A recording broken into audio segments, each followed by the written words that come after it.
Salut à tous, j'espère que vous allez bien. Hyper contente de vous retrouver avec une nouvelle vidéo, une nouvelle recette. Cette fois-ci, ce sera des muffins au chocolat. C'est une recette que j'adopte depuis un moment et j'adore.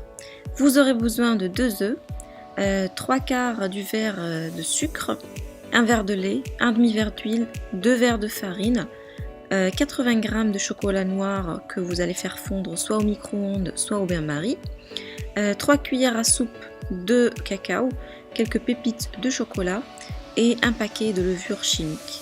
Vous aurez besoin aussi de moules en papier comme cela. Donc ceux-là je les achète sur AliExpress pour 2 fois rien. Je vous mettrai le lien dans la barre d'informations. Pour la préparation, on va commencer avec les œufs.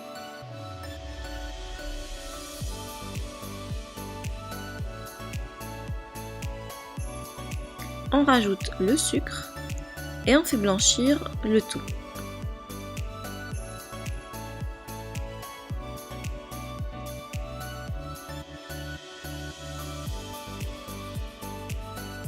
Donc comme d'habitude, Cyrine adore m'aider pour préparer les gâteaux. Pour elle, c'est vraiment une passion la cuisine. C'est pour ça que vous la voyez souvent sur mes recettes. Et on fait ça presque tous les mercredis après-midi. On rajoute de l'huile.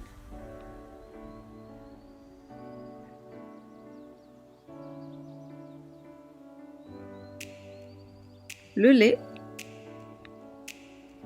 Et on mélange.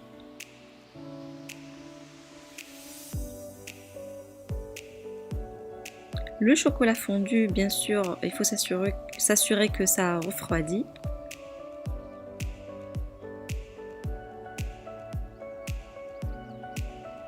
Et puis on rajoute les ingrédients secs comme le cacao, la farine et encore au final de la levure chimique.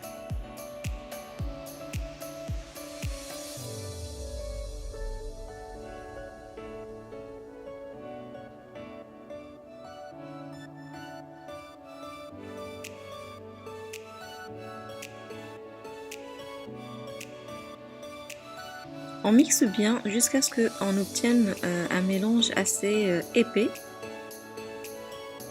sans grumeaux.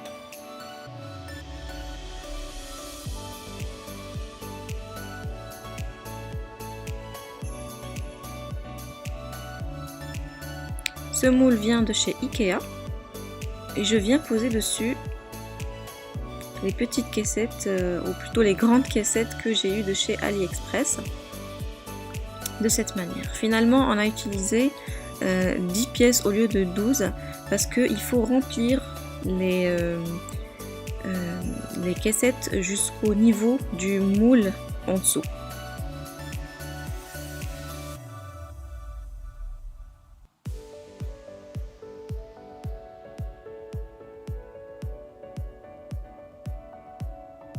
Pour celles qui me posent la question souvent, l'ustensile que j'utilise pour verser dans mes moules vient de chez Action. Puis au final, on vient rajouter les pépites de chocolat. On enfourne le tout, je vais y arriver cette fois-ci, je ne sais pas ce que j'ai. On enfourne le tout dans un four préchauffé à 170 degrés pendant environ une demi-heure. Une fois cuit, voilà, on laisse refroidir et on déguste avec un bon cappuccino, du lait, ça dépend de vos goûts. Je vous souhaite un très bon appétit, à très bientôt dans une nouvelle recette.